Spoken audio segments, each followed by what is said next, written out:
This is going to be quick because we want to get right to work, and I want to start out by saying thank you to everybody for coming out on this beautiful night. This is our idea behind this. Our comprehensive plan rewrite was to get as many people involved as possible and meet people where they are, and to have a collegial approach so that we work together to do the best we can for the city we all love. You all are saying how much you are committed to our city by being here tonight, and I want to express my appreciation and the appreciation of our council. And I want to note we are joined by a number of council members. We are joined by Council President Justin Brash, Councilwoman Vicky Presser, Councilman Rich Payne, Councilwoman Jen Puja, and I think that's it. Again, thanks for doing this. I see a lot of people I know, but thankfully I see some people that I don't know, which is our idea, is to make sure we get as many people involved, as many viewpoints, and as many expressions of knowledge from people who live here and want to make it better. So enjoy and be kind to each other. Thank you, Mayor. Thank you, Mr. Mayor. My name is Chris Gomez. I'm the city's planning commissioner. I'm going to give I want to say brief, I don't want to lie. I'm going to give an overview of kind of where we are so far in the comprehensive planning process, and then turn it over to one of our consultants, Sarah Yackel from BFJ Planning, to talk a little bit about tonight's kind of adventure, right? We have a workshop environment we've created with professional staff at each table. Hopefully you've already met, but we'll go through that in a moment. So here we are. This is our second large public workshop. There was one in November at the Performing Arts Center. I'm so happy to see a great attendance this evening. So again, this is sort of the overview of the evening. We obviously started a little bit late, waiting for folks to come in, but we're going to have some roundtable discussions after the presentation, and then we're going to actually have a little bit of a report back. So each table you're sitting at now, you're going to be there the whole evening, and we're going to have the professional staff sort of rotate to you. And that way you can kind of talk about all the different issues related to the comprehensive plan. By way of introduction, the mayor obviously talked about the council members that are here that are joining us tonight. We have many planning department members that are sitting at the tables with you already, as well as consultants from BFJ Planning and other consultants from Ramble, an environmental firm, and Street Sense, a retail specialist. So what is a comprehensive plan? I'd be remiss if I didn't start with this slide. It is quite simply an official long-range planning document that provides policy guidance for future growth, development, land use, infrastructure, and services. I always like to say a good comprehensive plan is aspirational, educational, concise, and certainly dynamic. So why are we doing this? We really want to codify community vision, right? And the plan is a document that really strategizes how we can achieve such a vision. So that's really important. And there's always this notion of shaping the future versus protecting the future. And a lot of the discussion tonight, I'm sure, will be around that realm. Very important up front, I want to talk about acknowledging, we all have to acknowledge in this room that change is inevitable. And the future, we try to plan for the future that we can project, but obviously things such as COVID and other things are going to be unforeseen in our future. And then finally, not planning in a vacuum, recognizing that we are a major urban center in Westchester County in the Mid-Hudson region, but we do have neighbors, and a lot of our policy changes impact them as well. I do want to end on this slide with equity planning, just really upfront being clear that these documents, once adopted by the mayor and common council, really set the foundation for any future zoning changes. So the zoning code for the city of White Plains is what governs the type, scale, typology of development moving forward. So the legacy of documents dating back to the early 20s or mid-20s really shaped the way our city formed as it relates to job access, density, housing, and the like. So what we're doing here is an incredibly important process to lay out the future of the city and put it into law. As I said, long history of planning. This isn't the first time the city's done this. We started way back in 1928. We updated the plan in 1962. And many of you are aware we did a bunch of urban renewal planning in the 70s, 60s, and 70s in the downtown. Late 70s, I believe 77, comprehensive plan again, and then various other studies leading up to the 1996 adopted existing comprehensive plan with updates significantly in 2006. So that is the current adopted document for the city.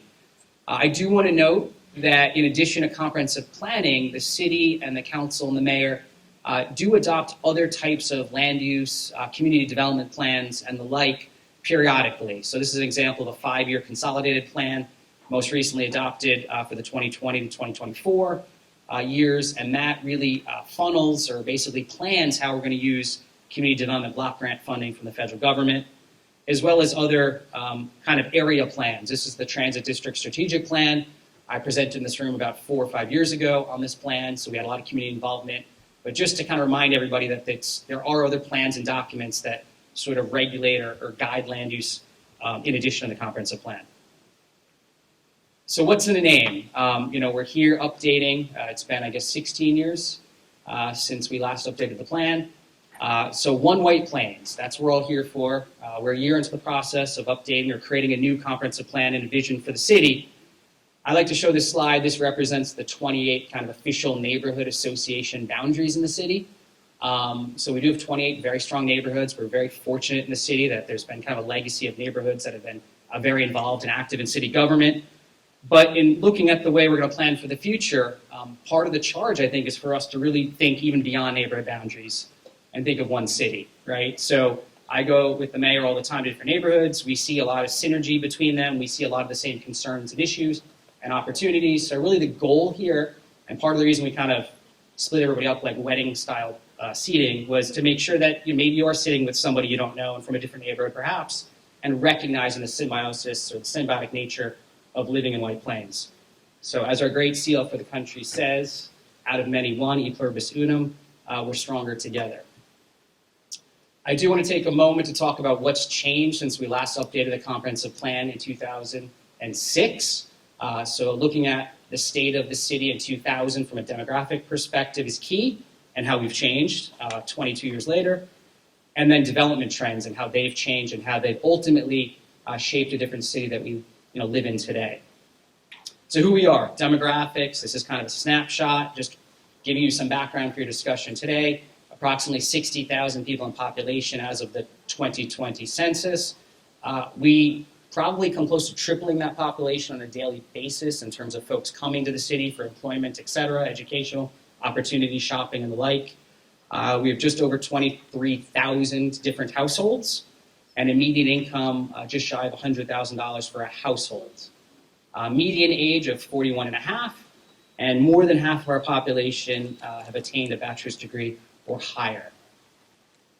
Another quick snapshot here, and the first one on the left really elicits some gasps when we present this, but as of 2022, the median rent for a one-bedroom apartment within the city of White Plains is over $2,800. Yes, very high. Home ownership rates at 52%, which means that the current rental stock, and you're looking at tenure, is at 48%, so it's a 52-48 split. Over 25,000 different housing units. And the last two numbers talk about sort of the burden that comes with living in such a high-cost area in the region. The first is the low mod income rate.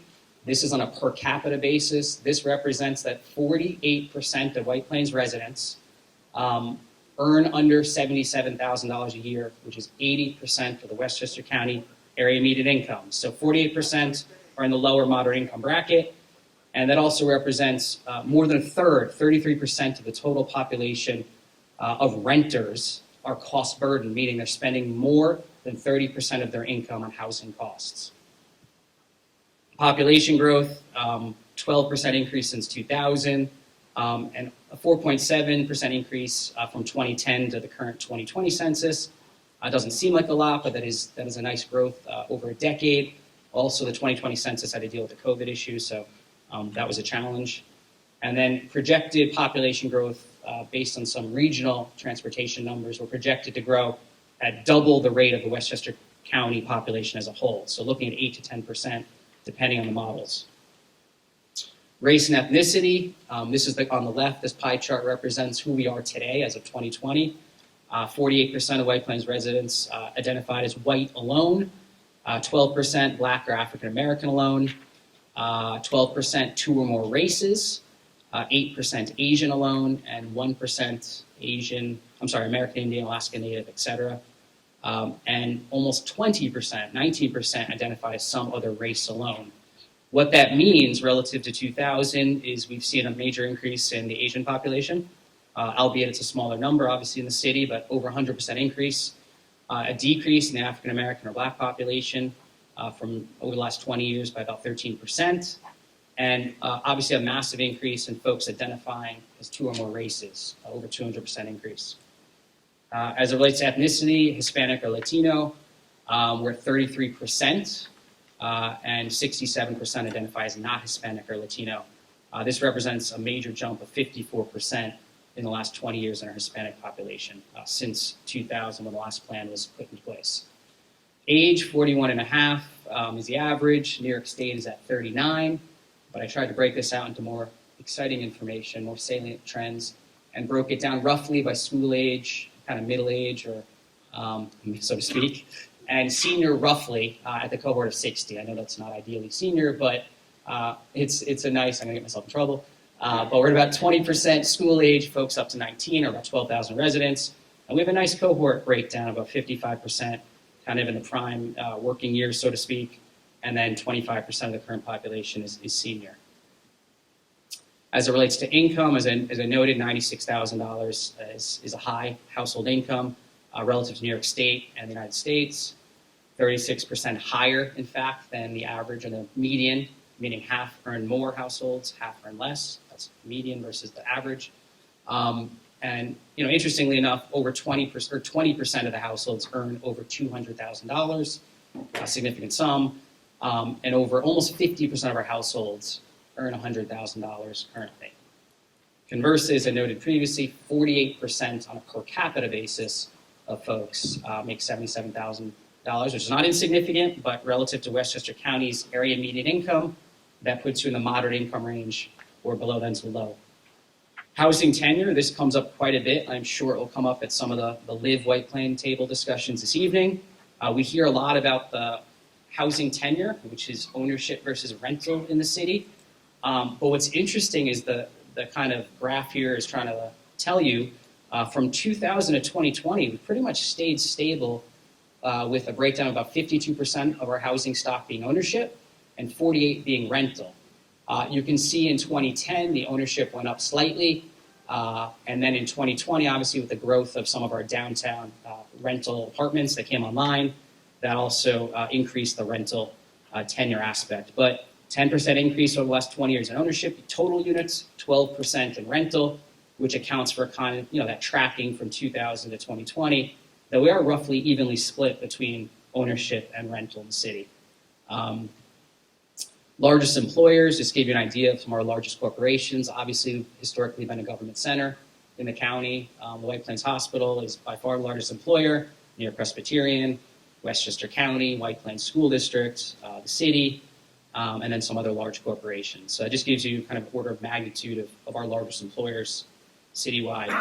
And just to close out on demographic snapshot, about 35% or 35% of residents use public transportation or walk to work. So that's exciting. 35% are non-auto commutation, which compares very favorably, clearly, to other communities in the region.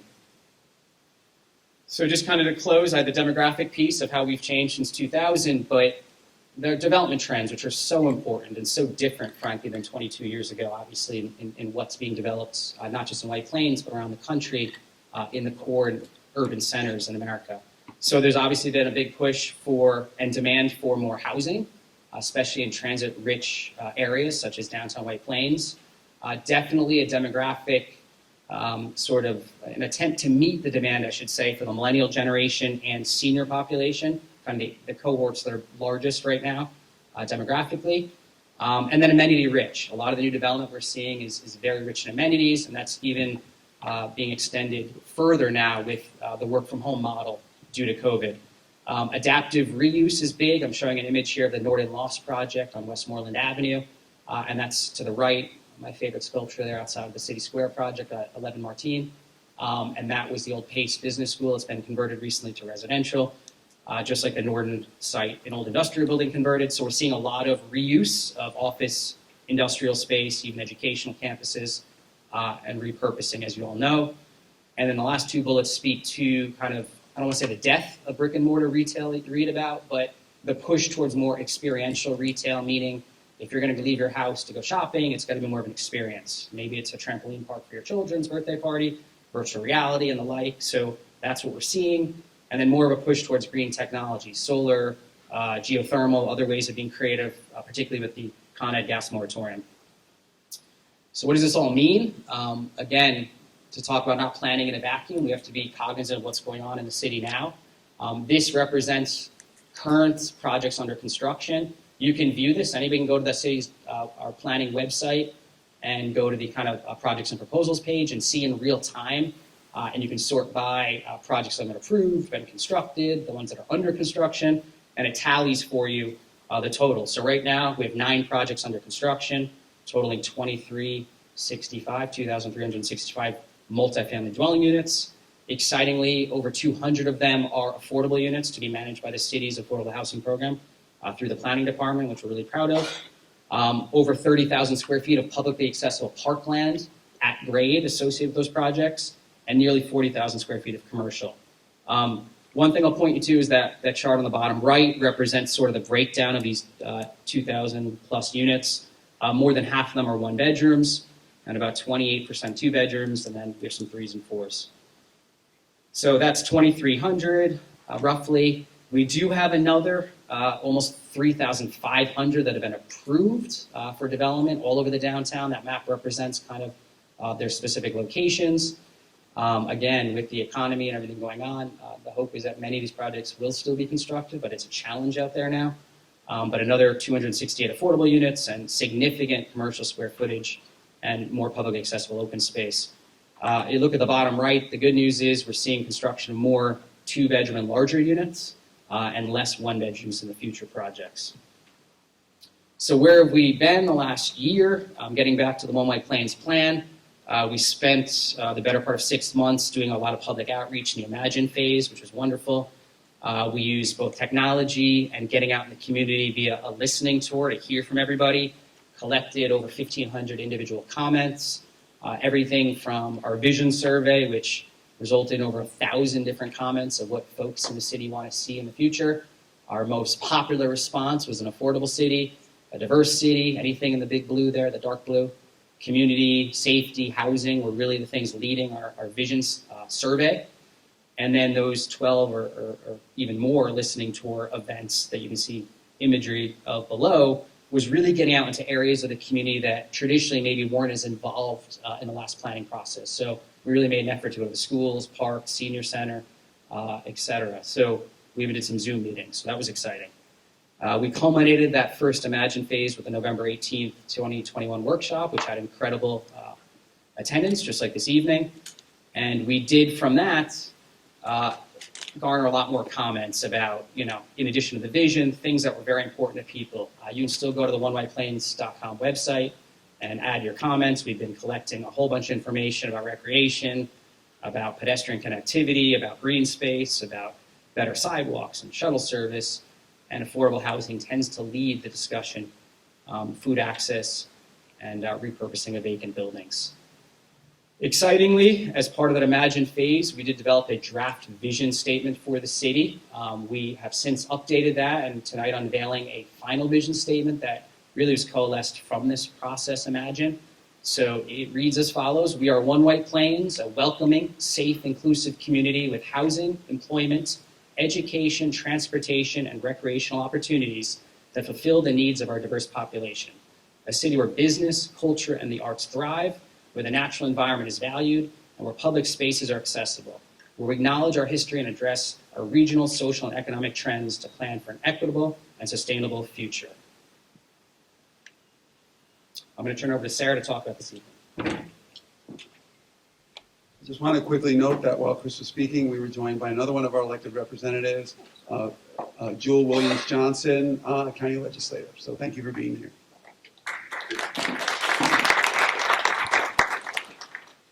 Good evening, and thank you all so much for coming. So it's nice to see so many of you here, and we're excited to get down to work. Just a few last things to go over.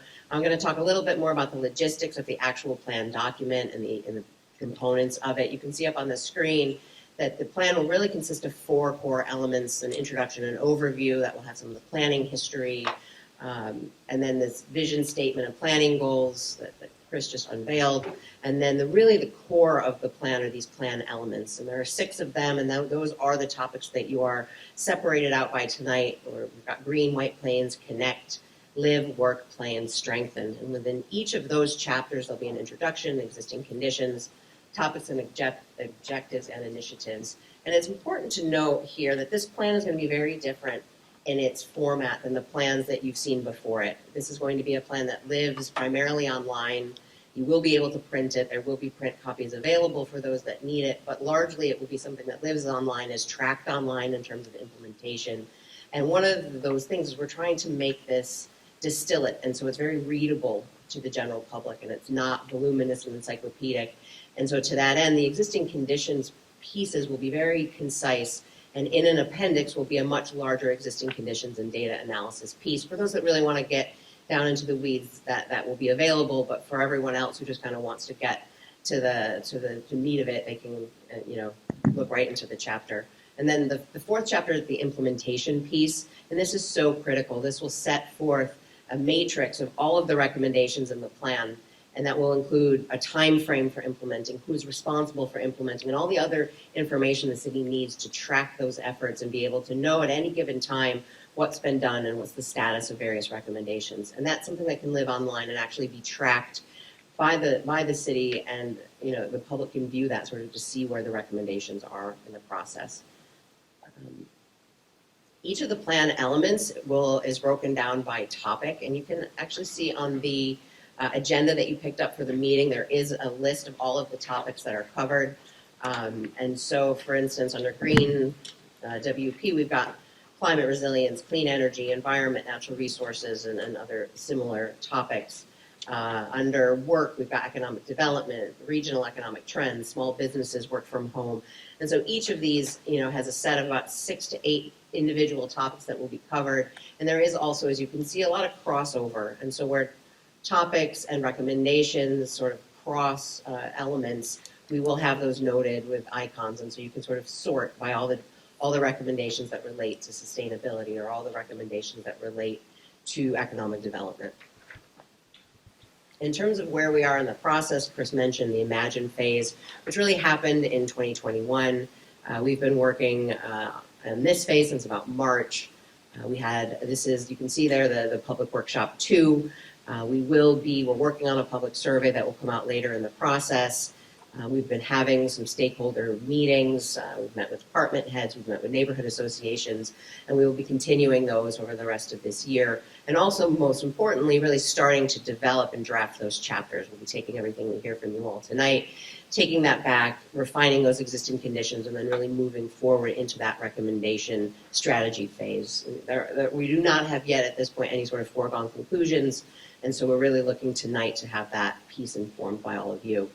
Following that, we'll be moving into approvals, and then in 2023, it's really refining those initiatives and implementation. We'll have a Public Workshop 3, where the initiatives will be unveiled. And also along the way, as draft chapters are finalized, they'll be put on the website and can be reviewed and commented on.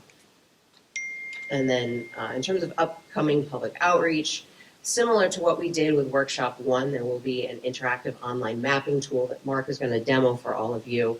Also, if any of you sort of need a break tonight, back in the corner, there are some iPads where you can actually try out the interactive mapping tool. We're also going to continue with the local stakeholder outreach. We are planning a Spanish language public workshop in the fall, details to be determined, and then the public survey. And then finally, I would encourage all of you to check in regularly with the onepointplains.com website. The project is on there broken down by phase. You can get all of the information. The online tools are there, as well as videos from all the presentations, as well as the PowerPoints and other documents as they become available. And with that, I'm going to turn it to Mark Frecker from BFJ just to quickly demo the interactive map. Thank you, Sarah. And thanks again for everyone for being here tonight. Really appreciate this turnout. So I'm going to do a very quick demo of the interactive map tool that Sarah mentioned. In this particular tool, as Sarah said, this is kind of a companion to tonight. You know, we have a lot of discussion here in person. We want to have a tool online that's available for the next several months where you guys can add additional comments if there's things you don't get to say today, as well as for folks who are not in the room tonight. So at that, we're going to open up the tool here. So this here, I first want to mention, Sarah explained the website is onewhiteplains.com. You also can scan the QR code on your agenda, and that will take you directly to the website, the project website.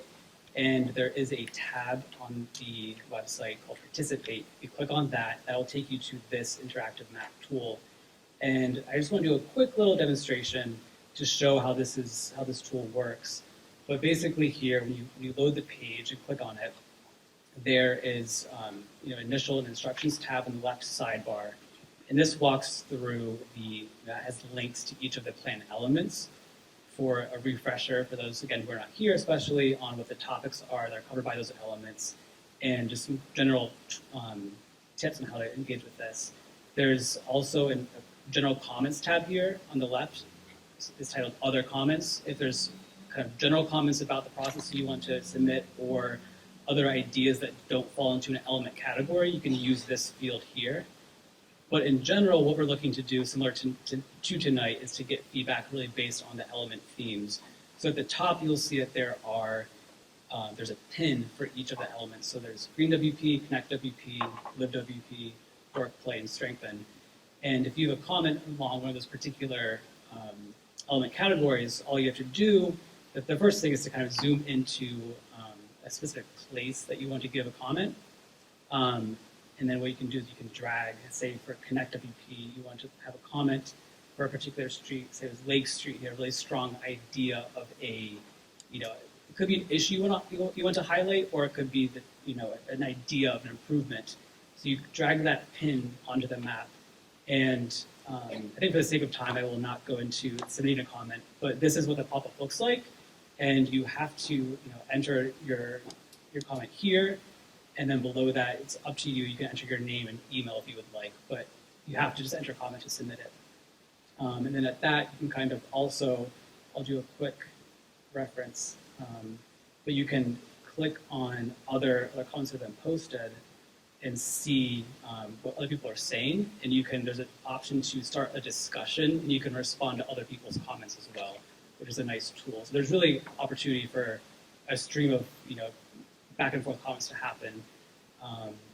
The last thing I'll say is if you do this from your mobile phone, there's a cool feature where you can submit a photo that can help, to supplement your idea, and you can upload that directly to your comment. So yeah, again, the big takeaway here is go to the One White Plains website in the Participate tab, and you can access this map through that. I'll turn it back to Chris. Thank you, Mark. So, all right, so just to close the last slide here. So tonight, as I said, again, before I turn it over to the discussion portion of the evening, so everybody's going to stay where they are. Of course, you can get up, stretch your legs, but we're going to have about approximately 15 to 20 minutes, depending on time, on each of the elements. We have 4 of them, Green, White Plains, Connect. We combine Live and Work, White Plains, and Plains Strengthen. So the sort of facilitators will move after that time frame. You stay where you are. The hope is that everybody, we have a table notes kind of thing already set up for you. The idea being that perhaps somebody can volunteer to kind of take notes of the salient discussion topics. And the point is at the very end, we're going to have a brief report back. We love to hear from each of the tables, from your kind of group. Briefly, at the very end, really to recap your 2 major ideas or strategies, things that really the most salient things that came up in your discussions of all the elements. So we're going to have kind of a reporter. So somebody taking notes from your table, and that person or somebody else can come up and give a brief report at the end. So without further ado, let's get started.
make sure we promise to get you out of here as close to 9 as we can.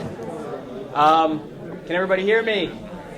All right, so we're going to start again. The whole approach here is to have a reporter from each of the tables. We're going to start with the green 1 table. And again, it's going to be just only two items or strategies you thought were sort of the most either talked about or the most salient things that you wanted to share with the group. So I'm going to turn it over to the first speaker from green 1, and that's going to be Daniel. All right, Daniel. The person that goes after me is going to have a really easy job. We basically, through all the topics, really focused on Tarrytown Road a lot and down by the Bronx River Parkway and kind of the connection to downtown. So we just have an endless list of ideas of things we can do down there. A lot of conversation in our group was about having no more impervious surface development and trying to find more green ways to develop the city, managing stormwater, park spaces, things like that.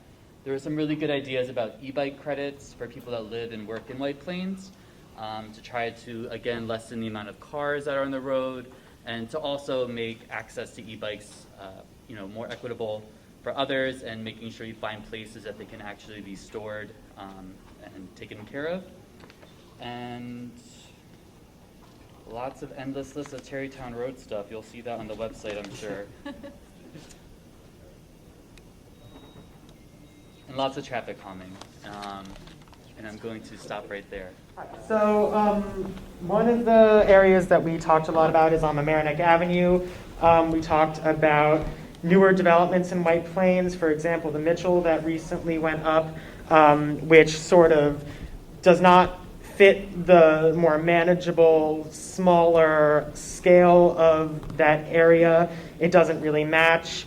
And we talked about how we can preserve some of the facades of the older architecture by preserving the character of the area, while also, if the city wants to build high rises, sort of setting it back from the street so that it doesn't encroach on the street life. We also talked about affordable housing within these developments, about how affordable housing, whatever the city decides to do, it should not be concentrated in certain neighborhoods for people to have opportunities for adequate affordable housing.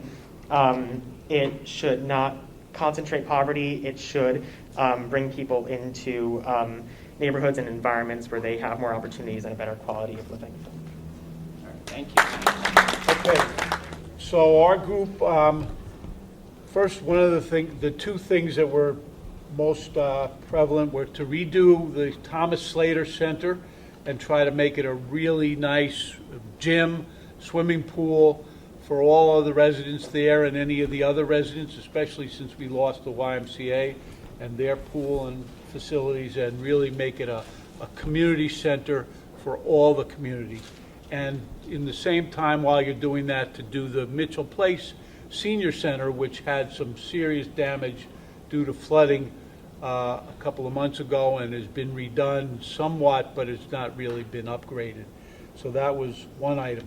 The other, which I thought was a really great idea, is in repurposing the Galleria to make it an indoor water park, and which you could do from the third floor down to the first floor. It'd be a great slide with water, and have a trampoline park, and have all kinds of sports center for the Galleria. Make it a sports complex for families and kids, and really make it a really fun place to be, like that Wolf Den in Pennsylvania or something, Wolf Lodge in Pennsylvania, but on a smaller scale. So I thought those were two great ideas. Also, just because this is my own background, there's no such thing as affordable housing. I don't know where they came up with that term, but housing, unfortunately, is not affordable because of supply and demand, and how we're going to make it more affordable is a real quandary, and it's going to take a lot of work of all of us and everybody pitching in together, and the developers, but it's going to be a tough road to hoe. Thank you. Thank you. Well, I know we're moving through this pretty quickly, but a couple of topics, put it on? Yeah, a couple of the things that we talked about was actually a trolley system that could possibly connect Battle and Fisher Hills with the center of New York, center of White Plains. So maybe a trolley system so we can connect those residents a little bit more effectively into White Plains, bring them in more into the city as opposed to maybe shopping in the Greenberg, Hartsdale area. The other one was on the Galleria. I think our stance was maybe, develop it, but also have like a small Bryant Park in there as opposed to a closed area. So those are the two topics we talked about, a Bryant Park in the Galleria section when they're developing it. Thank you. First off, Nick's always got great ideas for developments in White Plains. So in terms of green, we wanted a more bikeable, walkable city. About 2/3 of White Plains does not have sidewalks. I don't know if you guys are aware of that. But we have a lot of neighborhoods that are unsafe. More people would bike, more people would walk if we had more safe walking lanes throughout White Plains, especially in more of the suburban areas. Some more charging stations, especially in places like supermarkets. Solar panels should be incentivized on homes, not necessarily in private parking lots. That way, at least people can get some benefits from those solar panels. And more open space, especially at the New York Hospital property, and maybe even at the old Ridgeway Country Club, where they're going to be developing single-family homes. The Galleria was a big talking point as well. We have to be innovative there so that people want to walk from the train station down that corridor to whatever is in the heart of our city. I like the idea of a water park or a museum, a children's museum, a stepping stone, something for families that are going to bring people up from the city and down from up north and want people to walk that corridor and or ride bikes or want to shop here in White Plains. Thank you very much. We had a lot of fun doing this, but we focused on White Plains Connect, and our facilitator was asking us a little bit about rainwater, which we all said, gee, the Bronx River Parkway, which is not owned by the city, but if it rains more than half an inch, you can't leave the city or come into the city. So that became a subject that is part of connecting to the city. So that probably is a county and city partnership thing to solve that problem. We talked a little bit about the fact that we'd like to have more solar projects on our public buildings, and last night I learned that the city is doing a lot of that and has a nice return to the city of over $1 million to put these solar projects onto public buildings, which we didn't know about. In the transportation area, we talked a little bit about what was touched on a moment ago, that there are parts of our city which are kind of inaccessible to public transportation. And we have a lot of north-south corridors for bus, but we don't really have any east-west corridor, any east-west transportation. Those bus lines often take people from different parts of Westchester into White Plains, which are convenient, but they aren't necessarily helping you if you're not anywhere near that bus line and you live in White Plains. And that got into the minibus idea of, is there a way for us to do a more localized kind of transportation system that could help people like in a neighborhood that you described, like Battle Hill or Fisher Hill, or any of the close-in neighborhoods. If you look at our map, the density around the close-in neighborhoods is such that could we pilot a program that assists people of getting into the city, getting back home, without getting into their car and going into a parking lot, which I thought was interesting to talk about and informative. It would be great if we had kind of a service that we have in the city of New York, which is a 311 line, which is a general information line that could help people. This is part of the Connect thing, to what are the resources? How could I do something? Could you help me get to this place or that place, or what resources are available? And the city of New York has that for non-emergency calls. You can call 311 and you can learn a lot about what you might be asking about. It would be good if we had something like that. Then we went into play, And we noted that the city has 19 parks, it has a lot of resources, it has a lot of events that go on, and a number of people around the table go, gee, I didn't know that happens. I didn't know that even exists. How do we find out about that? And that led back to, that 311 line might tell us about that. We need probably a stronger, a website that allows us to easily access the resources and learn about what's available to us and what is going on in the city. We do get newspapers, we do get flyers, there are occasional things that show up in our email, but a centralized, very accessible, informative website about the assets for playing in our city would be a good thing. Thanks, Chris. Sorry, Mike. Sorry, I was Tom. I'll take these off, please. All right. All right, I'm going to just go basically by sort of area and topic area. The first one we covered in culture. We thought there could be a heritage or sort of museum or center to promote White Plains and let people know more about the background and heritage of the city. We talked a bit about a public performance space, perhaps outdoors, that would bring more culture into the city, more opportunity for people to interact with public performance opportunities. We then talked about transportation. In the bucket of transportation, we spent a little bit of time on the buses and Beeline, not in quite as much detail, but we thought just being on time would help. That was our big takeaway. We thought also a more walkable downtown area, and part of that was connected spaces, so connected greenways and connected walking areas that were felt a little more safe or a little bit easier to walk along. We also talked about separate and distinct bike lanes, which we've seen a couple of them, but as a biker at one time down to the train station, I can tell you it's sort of taking your life at risk sometimes traveling to and from the train station. On recreation, we talked about preserving, well, I guess this is sort of recreation.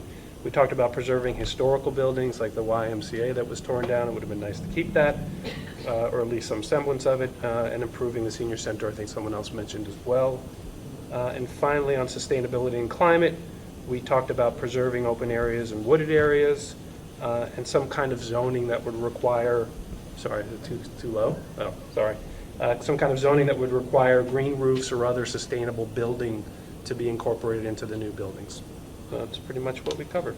Great. So bike lanes were a pretty big complaint along a lot of people, and so raised bike lanes were proposed. The city needs more walkability. We definitely need more sidewalks. A lot of complaints were about the Galleria, of course, and so a museum was proposed. More open space, more parkland was important, and a shuttle bus also was discussed just amongst the downtown, like so many other tables have mentioned. And affordable housing, of course, was a big topic. The wait lists are too long for affordable housing. Is it affordable? Do we have enough units? And that was pretty much it. Great. Okay, like everybody else, we touched on a lot of topics, so I'll just try to hit a couple of highlights.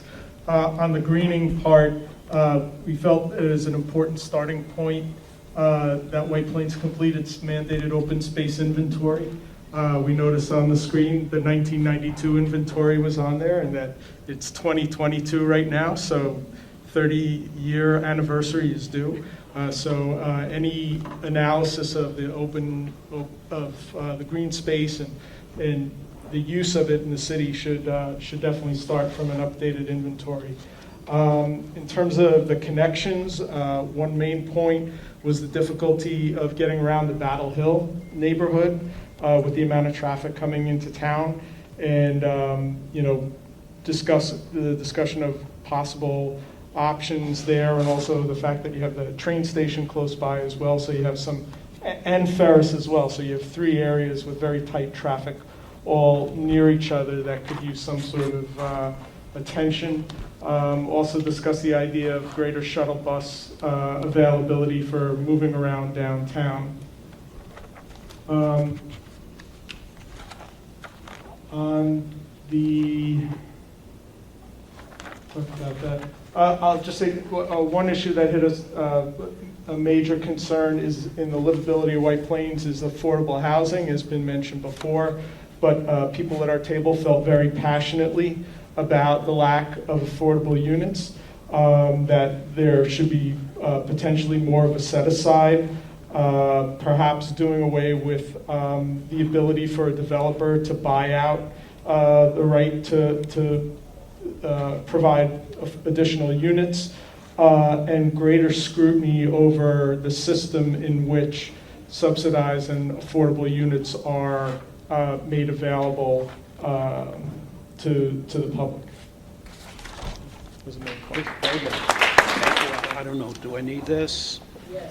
All right, we covered many of the issues, so let me go over them. One of the things we want is White Plains to be a beautiful, attractive place. We want to attract people, and one of the things that we felt is an eyesore is the clock by the train station. We would like to either see it repaired, and the way to do that would be to get grants, either state, federal, or from corporations, or from, let's say, Arts Westchester. Okay? If an executive comes in from a major company and sees the clock not working, he's going to say, this is an embarrassment, and what the hell am I coming here for if they can't fix a clock? Okay? And we'd like to see more artwork around the city. We'd like to see more parks, more pocket parks. We want to see the area around the train station develop more. We feel it's dangerous and unsafe at night, and we'd like to see maybe units going up there, and restaurants, and trees and benches, so you can walk into downtown. Okay, I didn't write these minutes, so let me see what else we have here. Better lit house. We want a pool complex like Scarsdale has, okay? And that works very well for them, and we'd like to see that here. The Galleria needs to be dealt with, and we need work along the Bronx River Parkway. We'd like to see more trails, more bike lanes, okay? And we're talking about a shuttle system. You don't hear me? No, now into the mic. Oh, where did I leave off? Okay, we'd like to see a shuttle system like they have in San Francisco, maybe trolley cars to attract people here, to make White Plains a gorgeous city. Supposedly there's a problem with the Hudson line, where it stops on Main Street and goes into Fisher. When it parks there, it's hard to get around the corner, so people complained about that. We feel the bike lanes in White Plains are dangerous. We're not opposed to bike lanes, but we don't feel we want them in downtown White Plains. We feel we'd rather see people walking. Okay, a lot of us don't bike ride, and we would like a monorail possibly. And one of the things that I don't know that we have, that we should have, is marketing people to attract restaurants and art galleries. And there were complaints about not enough maintenance on the islands with overgrown grass. And I guess that's about it. That's it. That's it. Hi, so Red 3 table. So we started out in Strengthen and Play, and there was a lot of discussion about the fact that we all love the library, but it's a big town and hard for people to get to that library if they live a long way away. So we had an idea could we create satellite libraries for kids to be able to get access to books and services. I think that led into a discussion that White Plains could use more of sort of more plaza-style place where people from the town can gather, socialize, maybe with food trucks, things like this. There's sort of a lack of a grand public space in White Plains. No offense to the Court Street place where we have the farmers market there. Community gardens in the schools came up. There's a lot of green space at the schools is underutilized. We moved on to Live White Plains. There's a lot of discussion about, there needs to be appropriate subdivision of large lots as a possibility to increase housing. There needs to at least be an ADU policy for accessory dwelling units, whether you're in favor of them or not. We did have a lot of discussion about affordable housing. And, it's a very difficult discussion, but the number one theme I think we had was there needs to be more housing in order to make more of it affordable. We talked about power resilience, and we talked about the flooding that we had in different parts of the city during Ida. Maybe things can be done to help neighborhoods prepare for the future flooding that's going to happen. Neighborhood muster points, hardening of schools and houses of worship so people can gather if they can't be in their own home. Bioswales came up, green space, a lot of encouraging discussion about that.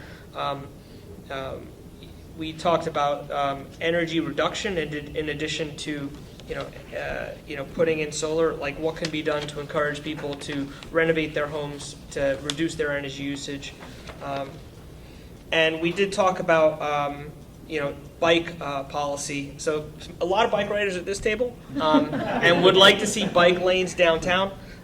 Would like to be able to go to the Hudson Grill and have a drink with a place to park our bikes. There is none right now anywhere in downtown White Plains. So no wonder no one's riding. People need to feel safe when they're riding their bikes. Hamilton Avenue is a major thoroughfare through town.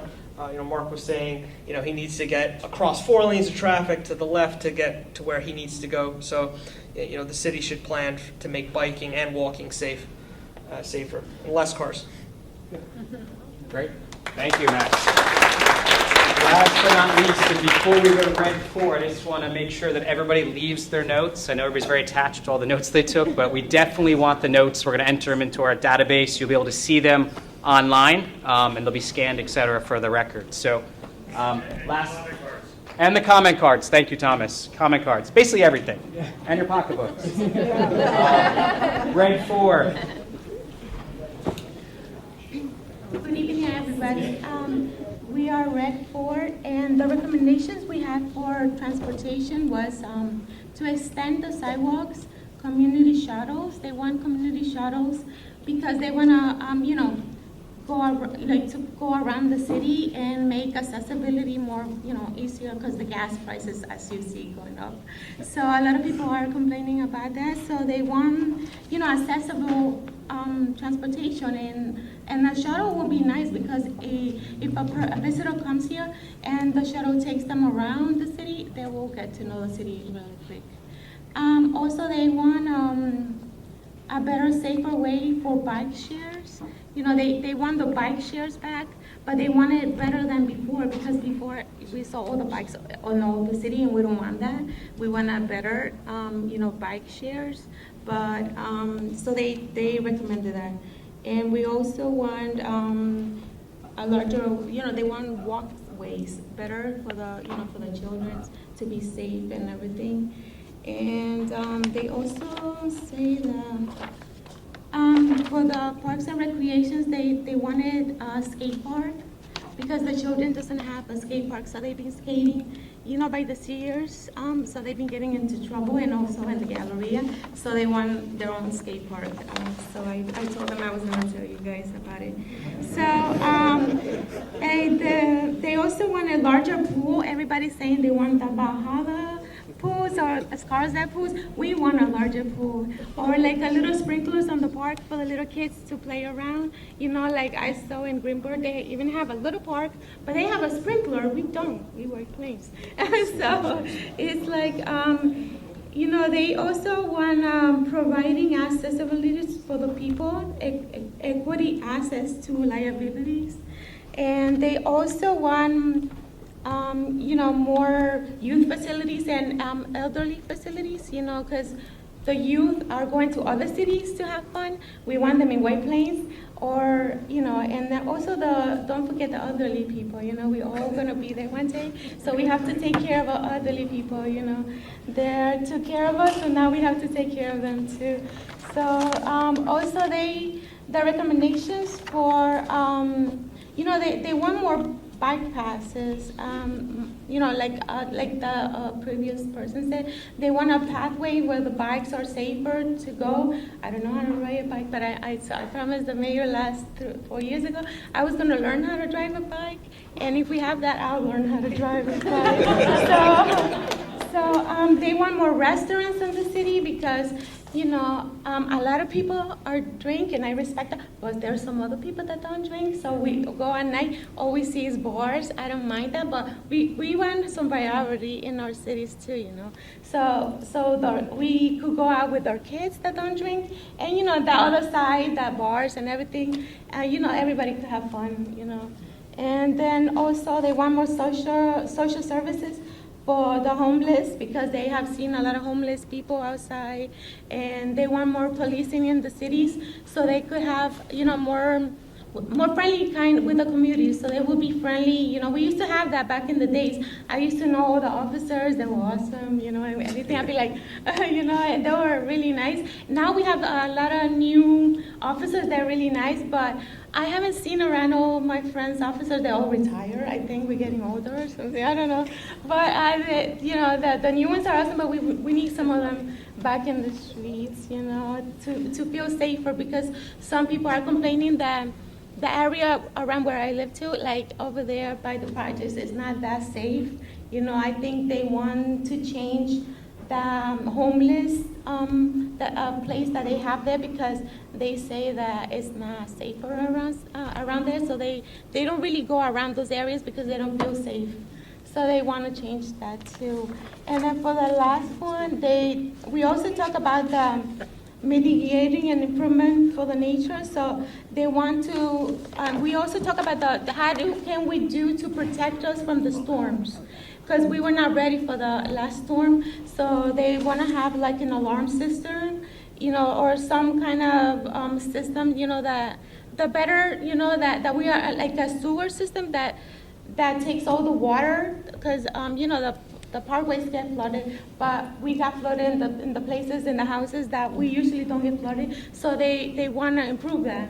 So we also have, we talked about the solar planner, how to expand that, and also they said that they want to have an oil, the better things for the environment, like the energy, the oil, and everything that we use. They want it more safer for us and the environment. So, and they also said that resources for the battery productions, they want to, see if we have a lot of those, and if we have enough. They also asked for bigger solar power, for cleaner energy, so we could have that. So thank you very much. I think You covered it all? There's a few more pages there, I saw. Red 5, we have another, I'm joking. So thank you, everybody. Thank you, everybody, for coming. Again, onewhiteplains.com. Please go home, tell your friends, and we hope to see you in the future on these events. Thank you. There's one.